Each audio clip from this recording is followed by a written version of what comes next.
La mañanera de Ángel de hoy, martes 23 de julio. Voy a comentar con usted algo que posiblemente no le tocó vivir porque estaba usted muy joven. Esto es para aquellos que tienen más de 65 o 70 años. Los que estaban en el sexenio del presidente Echeverría, vamos a decir, a plenitud e interesados en la actividad política. Esto también, evidentemente, será ilustrativo para aquellos que no lo vivieron, pero que quizás se enteraron o que permanecen ignorantes frente a esto que voy a comentar. Ignorantes en el sentido correcto, en que significa ausencia de conocimiento. Mire usted, en el sexenio del presidente Echeverría, se dieron acontecimientos en las cuestiones hacendarias, por llamarlos de alguna manera, interesantes. ¿Recuerda usted aquella maldición china que dice, ojalá y te toque vivir tiempos interesantes? Bueno, pues los 6 años del presidente Echeverría fueron eso, tiempos interesantes. El secretario de Hacienda, designado desde el comienzo del gobierno de Echeverría, fue don Hugo B. Margain. Él, un hombre experimentado en la actividad financiera, en los modos, en las prácticas, con una experiencia en banca privada importante, un hombre conocedor de las cuestiones, como digo, hacendarias, y es por esas razones, y por ser un hombre prudente, mesurado, fue nombrado o designado por Echeverría, secretario de Hacienda y Crédito Público.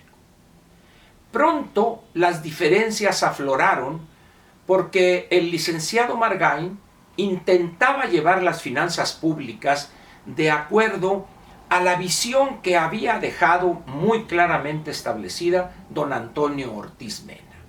Prudencia en el manejo de la hacienda pública, buscando evitar los déficits en la operación gubernamental y destinando los escasos recursos a aquellas actividades o áreas donde rindieran para beneficio del país el mayor de los retornos.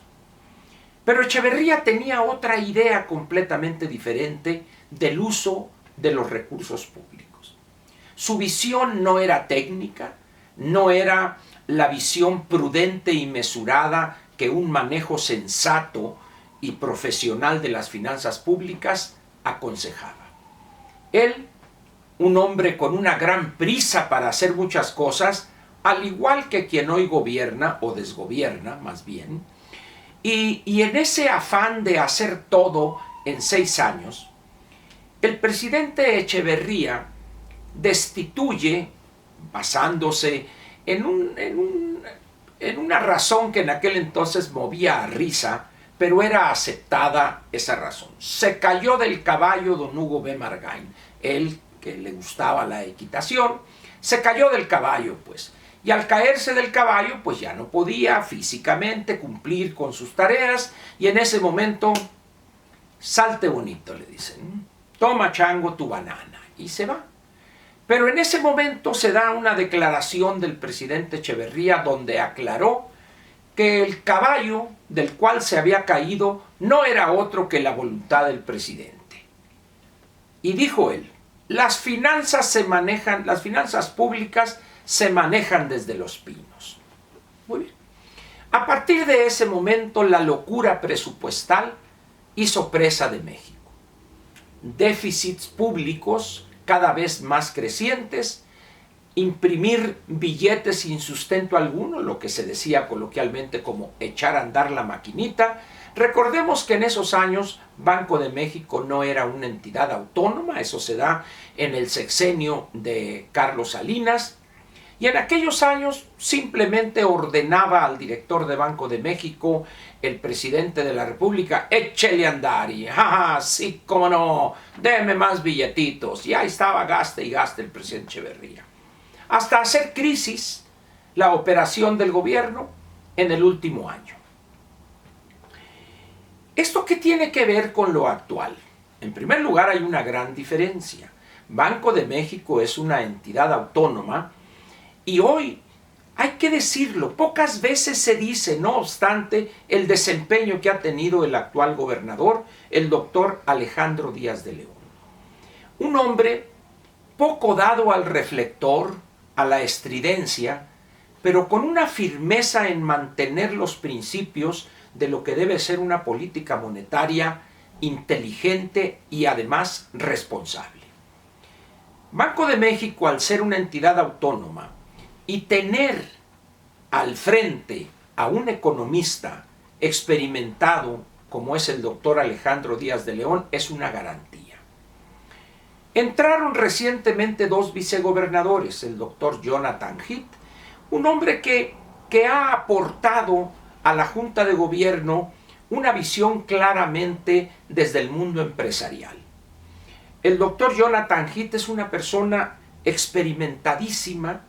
Él colaboró estrechamente y podría decir que se formó con aquel gran economista mexicano, el doctor Abel Beltrán del Río.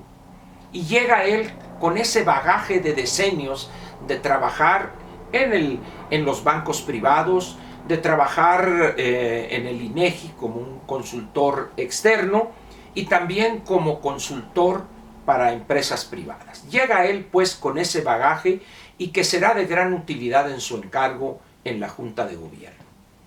Llega también una persona con una visión un tanto de modé, diríamos en mi tierra, San José de Bacum, el doctor Gerardo Esquivel, más inclinado a ver el gasto público como el motor de la economía y más con esa preocupación que a mí en lo personal me parece absurda, es que la gran desigualdad cuando, otra vez desde mi punto de vista, el elemento central que hay que enfrentar y empezar a resolver es la pobreza. Pero llega el doctor Esquivel, que por lo demás es esposo de la actual secretaria de Economía, todavía secretaria de Economía, no sé si vaya a durar unos 15 días o 2 semanas o 3 semanas, una cosa así. Pero en esa mezcla ecléctica, vamos a decir, o heterodoxa, se logran conclusiones interesantes, pero siempre manteniendo la disciplina monetaria que es fundamental para un país como el nuestro en el aquí y ahora. Esa sería una gran diferencia con aquellos años del principio del sexenio de Echeverría. Pero hay otro elemento que vale la pena señalar. La propensión, la visión que tiene López de que el gasto público es el instrumento para resolver una serie de problemas estructurales de la economía. Esa es la mejor prueba de que López vive en los años 60, en los años 70 del siglo pasado. El mundo ha dado triple salto mortal sin red de protección, pero en esos años se quedó López. Esa es su visión aceda, caduca. Y en vez de entender que el mundo ha cambiado, en vez de entenderle al exsecretario de Hacienda, el doctor Carlos Ursúa, y a un economista respetado y además muy experimentado, que es el doctor Rogelio Ramírez de la O, al cual López le tiene confianza y aprecio, en vez de entender lo que le están diciendo, él sigue, como decimos, montado en su macho y está aferrado a repartir recursos que no se tienen bajo el nombre de programas sociales, cuando en realidad son instrumentos perversos de cooptación política e ideológica. ¿Qué va a pasar en ese enfrentamiento entre la visión pedestre y demagógica de López y la posición racional y técnicamente impecable de la Junta de Gobierno de Banco de México? ¿Habrá un encontronazo que redunde en presiones a la Junta de Gobierno con la participación del nuevo secretario de Hacienda en su Junta de Gobierno? ¿O la Junta de Gobierno, como un solo hombre, van a detener esas presiones y mantener lo que debe ser la política monetaria correcta? Si Banco de México hace eso, que no tengo la menor duda de que lo hará, incluido el doctor Esquivel, y si López insiste en esos desatinos este país va a padecer de inmediato una baja más en la calificación de la deuda soberana de México y también en la de Petróleos Mexicanos, y en ese momento la debacle estará a la vuelta de la esquina. Ojalá no le eche a la telaraña a un elefante más López y adopte una posición mesurada, una posición correcta desde el punto de vista de la teoría o de la política monetaria, porque de otra manera lo que vimos con Echeverría será juego de niños ante las consecuencias de una debacle, cuando México tiene hoy un modelo de economía abierta integrado a la globalidad, es decir, estamos creando, trabajando para construir una economía de mercado. Por eso yo pediría a López, con todo respeto por su investidura, que le baje 3 rayitas, que se ponga a estudiar un curso rápido, intensivo de política monetaria y también de la teoría de las finanzas públicas. El maestro Herrera tiene experiencia como maestro. Creo que le podría enseñar. Sería López muy mal alumno, pero al menos se haría el intento. Gracias pues, y me despido esperando que la prudencia quepa en López para que no acelere esta debacle que ya asoma por ahí las orejas, y eso sería un gran daño para el país. Muchas gracias. Lo espero mañana. La mañanera de Ángel, la única, la buena, donde se habla de corridito y con el debido sustento. Gracias.